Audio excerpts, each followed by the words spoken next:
Hello everyone, hello all prop people from the RPF, IRA, FX Savers forums. For my YouTube channel, Crucible Custom Props Facebook page, Scott JUA here. I just finished up the first of about 5 New Hope Hero Hans that I'm doing from the latest Dark Energy Creations run of simplified lower cost parts. Now, the lower cost parts don't necessarily mean lower quality. They are, rather than all machined steel and aluminum, they are cast pieces, but the detail is still there, the quality, the craftsmanship is still there. It all still looks great. So, one of the things that Dave at Dark Energy Creations did differently from the previous runs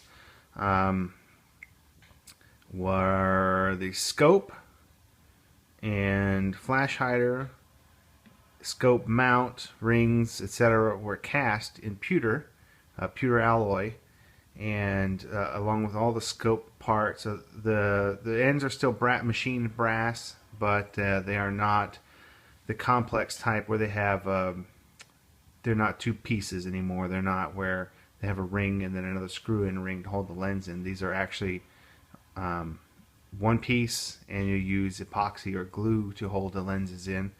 The windage knob is no longer all the original pieces that it was. It is on a real Hensoldt. It's just a cast pewter alloy piece. So non-moving parts. The scope mount is cast, as are the scope rings. Some of the differences are the mounting holes for the screws are centered rather than off-center on the original prop and on the more expensive runs of machined parts, and that's mainly to make it easier to more simplified for the process of making it, keeping the cost down. No dovetail on the crossbar. In fact, they're just 2 screws holding it in. I believe these are machined, or they're not steel, they're aluminum rather than steel. The knurled knobs, same with this is aluminum rather than steel. The flash hider is cast from that alloy. The bull barrels, he did machine those from aluminum, and the crossbar is still aluminum. The sight greebly parts are aluminum, and the T-track part is cast. So those are the main differences. The cast scope turned out actually really nicely. It blues just like steel. In fact, sorry about that. In fact, all of the pewter parts blew up just like steel for the most part. In fact, I will show you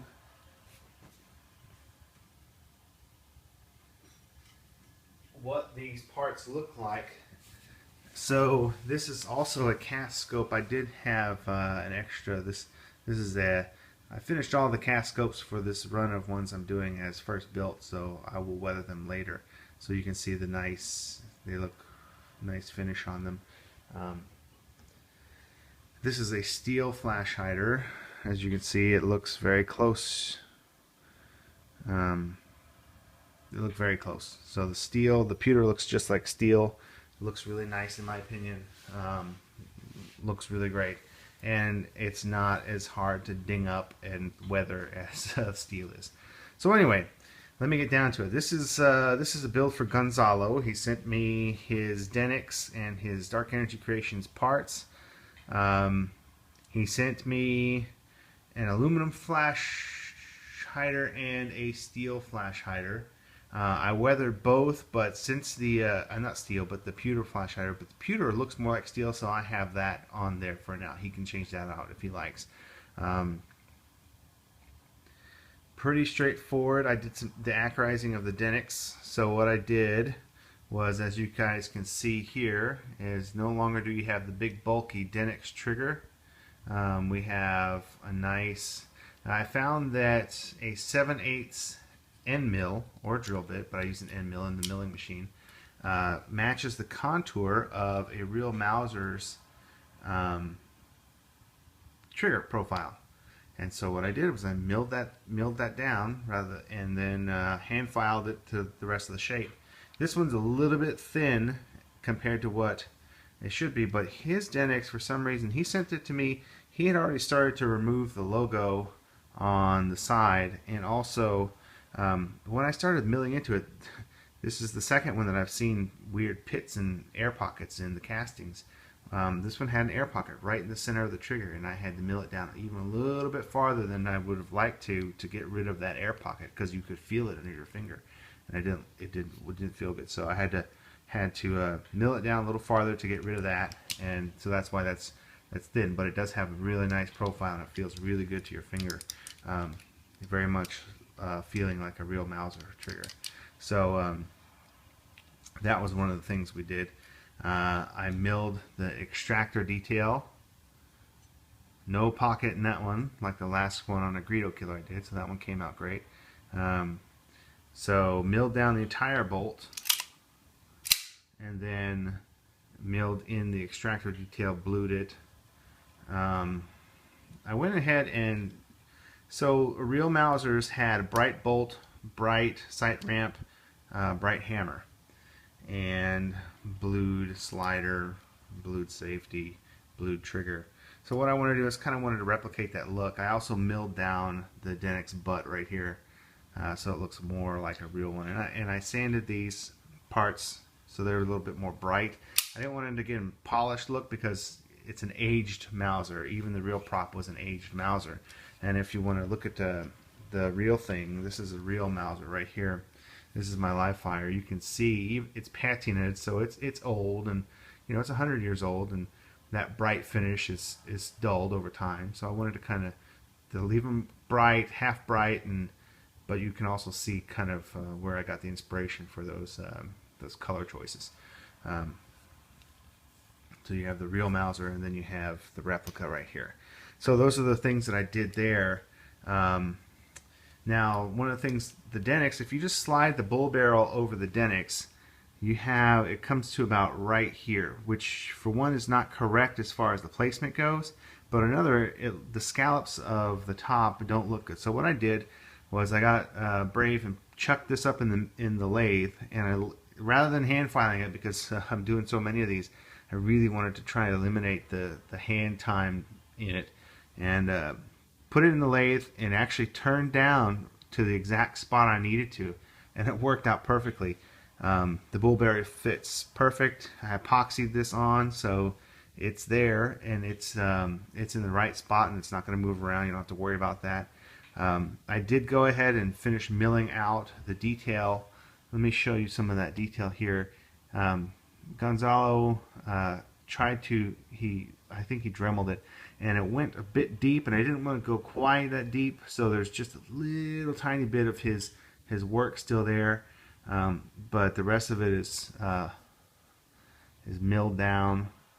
I went slow with the mill and deliberately let it cut in and make circles and things like that, because the real Mausers, I don't have my Red 9 real close to me right now, but I'll show you this one. Red 9 is even worse, but the milling marks on a real Mauser are just, you know, they ain't pretty. So in fact, even though I tried to make them look like this, they're still way prettier and cleaner. But you can see there what a real Mauser's milling looks like. It's just pretty ugly. But anyway, so did that, milled that for him, did the mystery disc,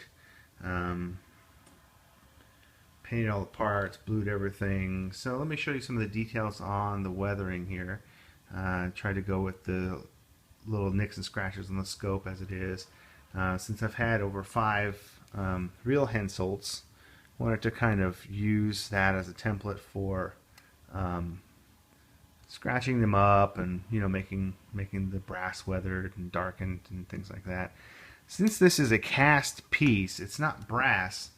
What this is, it's pewter alloy and it's silver. So what I did before I painted it was I did a gold leaf rub and buff on it, so it looked like brass. Then painted it. So when I scratch the brass, scratch it off, that gold color comes off and it looks like brass underneath. Now it won't age and darken, but it does have a nice gold, brassy look to it underneath, rather than silver. And I went ahead and, you know, weathered the paint, so it did look nice and pretty and brand new. And then I dinged it up a little bit here and there, just like all of my real scopes have been. And I matched the scratches as best I could from the Chronicles pictures on the crossbar and the knobs. So there it is, guys. Here is Gonzalo's finished Han Solo: A New Hope DL-44 blaster on a Denix frame.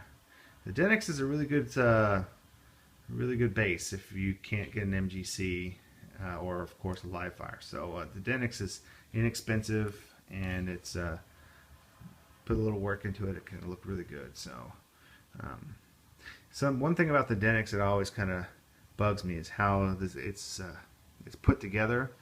It doesn't sit. If you mount the crossbar exactly straight, the scope won't sit straight. Things like that.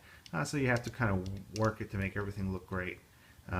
But put in the work and you get a nice result. So I hope he's happy with it. I hope he likes it.